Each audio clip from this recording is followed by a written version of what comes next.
Iran has finished installing all the critical equipment at a deep underground site where it is producing nuclear fuel that could quickly be converted to use in a nuclear weapon, international inspectors reported on Friday. But they said Iran has yet to ramp up production, leaving several months for President Obama and his allies to work on a diplomatic solution that could avoid a military confrontation. The report, by the International Atomic Energy Agency, also said that satellite photographs show Iran has worked for months to alter another site that the agency has long suspected may have been used for weapons-related experiments. Inspectors have been barred, and the agency said it fears that the movement of earth and removal of equipment has been so widespread that its ability to conduct effective verification will have been seriously undermined.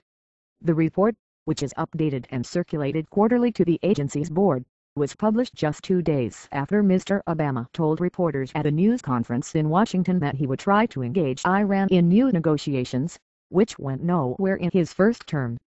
"I will try to make a push in the coming months to see if we can open up a dialogue between Iran and not just us, but the international community, to see if we can get this thing resolved," he said.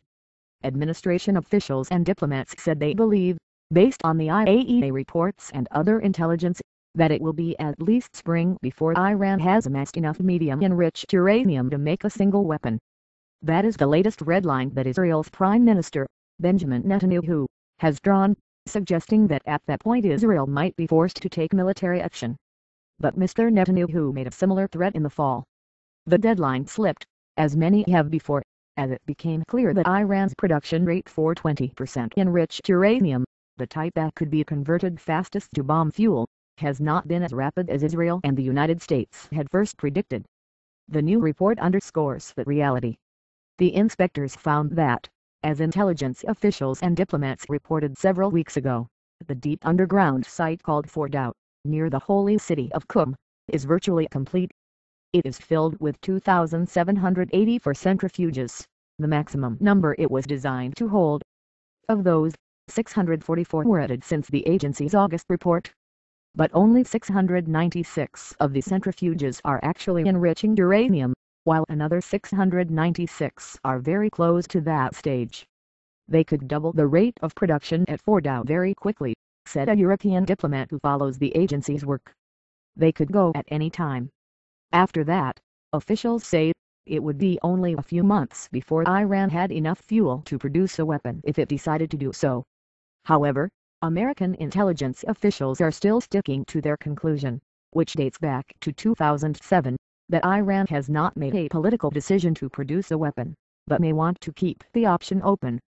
Cliff Kuchin, who follows the Iranian nuclear project for the Eurasia Group, wrote on Friday that Iran's decision to make clear that it is poised to increase significantly its production rate of medium-enriched uranium yet has refrained from doing so suggests it is seeking some more leverage in the next round of diplomacy.